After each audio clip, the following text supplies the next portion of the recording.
আল্লাহ তাআলা বলতেছেন ক্ষতি তার কি হবে, দুনিয়াতে তার কোনো ক্ষতি নাই হলো, দুনিয়াতেও ক্ষতি হবে আখিরাতেও ক্ষতি হবে, কিন্তু দুনিয়ার ক্ষতির চেয়ে তার আখিরাতের ক্ষতিটা অনেক বেশি হবে। যখন তাকে মালাকুল মউতের হাতে দেওয়া হবে, তখন মালাকুল মউত তার যে মৃত্যু জান কবজ করবে, সবচেয়ে কঠিন শাস্তি দিয়ে, সবচেয়ে শাস্তি আযাব দিয়ে তার রূহটাকে দুনিয়া থেকে, তার জানটাকে কবজ করবে। এটা একটা খতরা, এটা একটা খাসারা, এটা তার একটা ক্ষতি।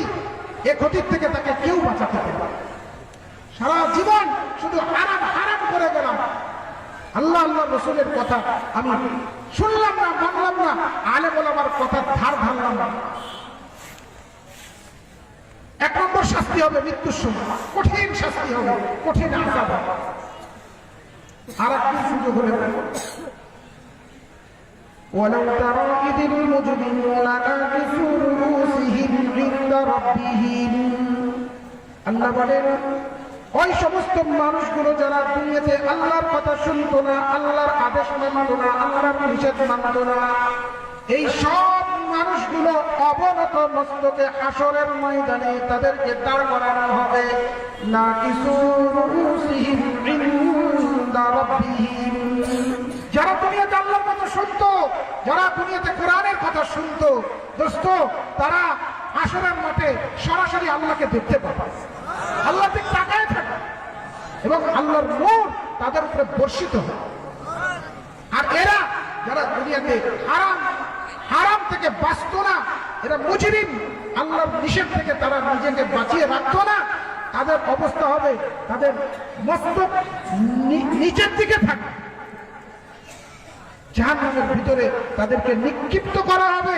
আর সেখান থেকে তারা চিৎকার দিয়ে বলবে রব্বানা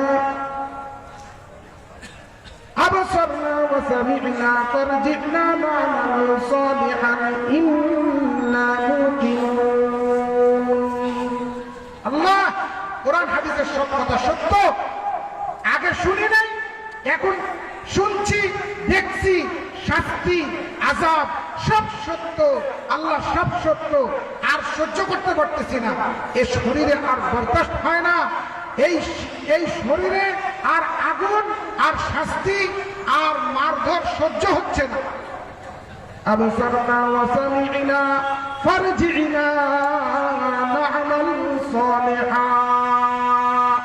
আল্লাহ দুনিয়াতে পাঠায় দেন, এবার দুনিয়াতে যে কোনো সুদের কাজ করব না, কোনো ঘুষের কাজ করব না, কোনো নাফরমানি করব না, কি করব? না'মাল সালিহান। মাগরিবের পরে একজন বয়ান করেছেন আমলে সালেহ, নেক কাজ করব, নেক কাজ, আল্লাহ নেক কাজ করব, ইন্না মুকিনুন। বিশ্বাস করে কোরআন হাদিসের কথা যে ছিল সত্য, এটা আমার অন্তরে বসে গেছে। কি বলেন, ওই সময় কি আবার দুনিয়াতে এসে আবার নেক কাজ করার সুযোগ থাকবে? কথা বলেন না, থাকবে? কাঁদবে, চোখের পানি শেষ হবে, রক্ত আসবে, বারবার আল্লাহর কাছে বলবে, আল্লাহ একবারের জন্য পাঠায় দেন, একবারের জন্য পাঠায় দেন। আল্লাহ বলবেন ক্বালাকসু ফীহা ওয়া লা তুকাল্লিমুন, ক্বালাকসু ফীহা ওয়া লা তুকাল্লিমুন। এই লাঞ্ছিত, অপমানিত, অপদস্থ হয়ে পড়ে থাকো, তোমার কোনো কথা শোনা হবে না, তুমি দুনিয়াতে আমি আল্লাহর হুকুম মানতে। দোস্ত নামাজও আল্লাহর হুকুম, পর্দাও আল্লাহর হুকুম, সুদের থেকে বাঁচা, হারাম থেকে বাঁচা, অবৈধ কাজ থেকে বাঁচা, জেনা ব্যভিচার থেকে বাঁচা, এটাও আল্লাহর হুকুম।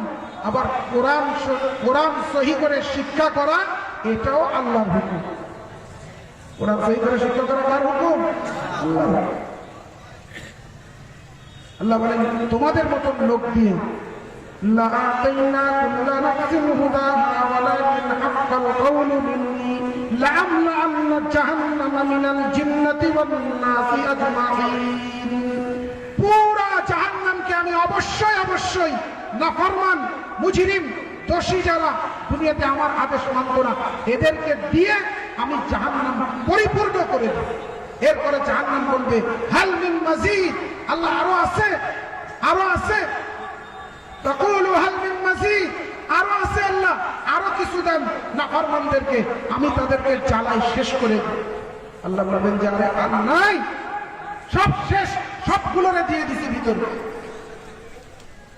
এরপরে কুদরতি পা জাহান্নামের মুখের মধ্যে দিবেন, তখন জাহান্নাম বলবে কত্তু কত্তু ইয়া রব্বি কত্তু, আল্লাহ আর লাগবে না, আর লাগবে না, আর লাগবে না, আর সহ্য করতে পারছে। এরপরে জাহান্নাম খেয়ে এই জন্য আমাদের কাজ কি? জাহান্নামে যাওয়ার কাজ হবে না জান্নাতে যাওয়ার কাজ হবে? একটু ঠিক করে বলেন, জান্নাতে যাওয়ার কাজ হবে না জাহান্নামে যাওয়ার কাজ হবে? আল্লাহ তাআলা আমাদেরকে ওই কাজগুলো করার তৌফিক দান করেন যেই কাজের দ্বারায় আমরা জান্নাতি হতে পারি এবং জাহান্নাম থেকে বাঁচতে পারি। তার জন্য 1 নম্বর, আপনি আপনার কলিজার টুকরা সন্তানকে মাদ্রাসায় ভর্তি করেন। টেনে টেনে আপনাকে জাহান্নামের আগুন থেকে বাঁচাবে, সমস্ত মাসালা বলে দিবে, এটা হালাল, এটা হারাম, এটা জায়েজ, এটা নাজায়েজ, এটা সুন্নাত, এটা বিদআত। আপনি নিজে একজন হক্কানি আল্লাহওয়ালা বুজুর্গের হাতে